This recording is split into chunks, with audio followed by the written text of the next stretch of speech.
This video lecture we'll be studying Bertrand model for differentiated product. We have already done Bertrand model for homogeneous product. If you haven't seen that video, go watch it क्योंकि उसके दो previous year के questions भी आ रखे हैं and PPT में जो भी लिखा है उसको by heart learn कर लेना, लिख लेना अच्छे से.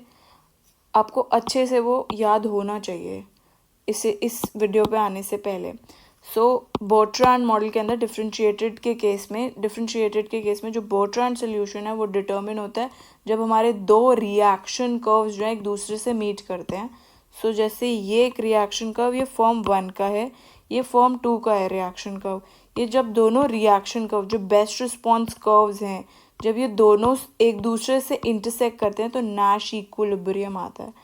सो यही लिखा है कि डिफरेंशिएटेड प्रोडक्ट के अंदर जो बर्ट्रांड सोल्यूशन है वो कहाँ पर डिटर्मिन होता है, वो वहाँ पर डिटर्मिन हो जाता है जहाँ पर हमारी इंटरसेक्शन हो जाती है दोनों बेस्ट रिस्पॉन्स कर्व की. सो इन दिस केस जो रिएक्शन कर्व है वो क्या रिप्रेजेंट करता है, प्रॉफिट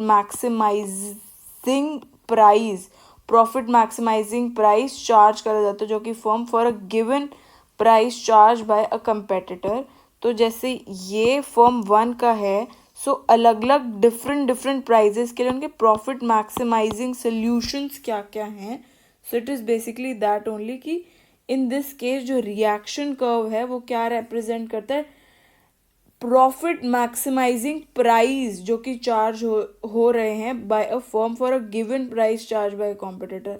अलग अलग प्राइजेस जो कि कॉम्पिटिटर चार्ज कर रहा है.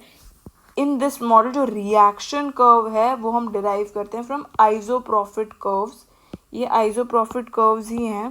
दिस इज आइसोप्रॉफिट कर्व फॉर्म 1 का, आइसोप्रॉफिट फॉर्म 2 का, और ये यूजली कॉन्वेक्स होते हैं जिस भी फॉर्म की तरफ होंगे they will be convex towards that only. So यही लिखा है कि रिएक्शन कर्व जो है वो डिराइव कहाँ से होते हैं, आइसोप्रॉफिट कर्व्स के अंदर, then convex to the axis on which we measure the price of the duopolist. जिस डुओपोलिस का प्राइस देख रहे हैं हम, जिस भी डुओपोलिस का प्राइस चार्ज हो रहा है जैसे फॉर्म 1 का इस केस में है तो यहाँ पर ये कॉन्वेक्स है. अब ये वाला फॉर्म 2 का है तो यहाँ पर ये वाला कॉन्वेक्स है. जिस भी प्राइस को हम चार्ज कर रहे हैं से इस केस में फॉर्म 1 का तो it is convex towards firm 1. So in this model जो रिएक्शन कर्व है वो कहाँ से डिराइव होता है, आइसोप्रॉफिट कर्व से, and they are convex to the axis on which they charge the price of the duopolist. So reaction जो हमारा बर्ट्रांड मॉडल है वो leads to a stable equilibrium जो कि कहाँ से मिलता है, by the intersection of the two reaction curve. जब ये दोनों रिएक्शन कर्व इंटरसेक्ट करते हैं तो हमें क्या मिलता है, हमें मिलता है Nash equilibrium. So it will be stable equilibrium. वो स्टेबल इक्विलिब्रियम तब होगा जब रिएक्शन कर्व ऑफ फॉर्म 1 जो है वो स्टीपर होता है, रिएक्शन ऑफ द फॉर्म 2 जो है वो थोड़ा फ्लैटर होता है. फॉर्म 1 का थोड़ा स्टीपर है, फॉर्म 2 का थोड़ा फ्लैटर है. So whenever they meet together हमें स्टेबल इक्विलिब्रियम मिलता है जिसको हम नैश इक्विलिब्रियम भी बोलते हैं. So it is a stable equilibrium because any deviation from it will set into motion forces which will lead back to the equilibrium. बोल रहे हैं अगर डेविएशन होती भी है तो it will set into motion forces. इसमें मोशन फोर्सेस सेट बैक करेंगे एंड क्या मिलेगा हमें, इक्विलिब्रियम पॉइंट मिल जाएगा. हम we lead back to the equilibrium point के ऊपर. सो द जो इंटरसेक्शन होता है रिएक्शन कर्व्स का, जब इन दोनों का रिएक्शन का इंटरसेक्शन होता है तो हम क्या डिटर्मिन करते हैं, set of prices where no firm has an incentive to deviate from that price. और किसी फर्म के पास इंसेंटिव नहीं होता कि वो डेविएट करे क्योंकि वहाँ पर उनको मैक्सिमम प्रॉफिट मिलता है. एनी अदर सोल्यूशन उसको मैक्सिमम प्रॉफिट नहीं दे पाएगा. सो इन दैट सेंस इसको हम क्या बोलते हैं, नैश इक्विलिब्रियम है. ऑल्सो हमें नोट करना चाहिए कि ऑल्दो ईच फर्म जो है वो मैक्सिमाइज करती है their individual profit. Her firm जो है अपना इंडिविजुअल प्रॉफिट को मैक्सिमाइज करने की कोशिश करती हैं. सो बट इंडस्ट्री का प्रॉफिट उसमें मैक्सिमाइज नहीं होता बिकॉज दे इग्नोर इंटरडिपेंडेंसी. वो अपनी एक दूसरे के ऊपर इंटरडिपेंडेंसी को इग्नोर कर देती हैं. तो इंडस्ट्री का प्रॉफिट नहीं मैक्सिमाइज होता, उनका खुद का इंडिविजुअल प्रॉफिट जो है वो मैक्सिमाइज हो जाता है.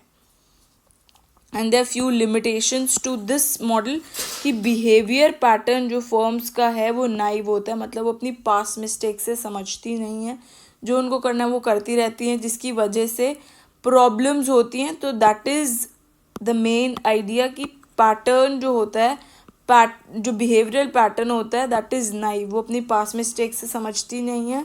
सेकेंड, ये क्लोज्ड मॉडल है as it does not allow the entry of the new forms.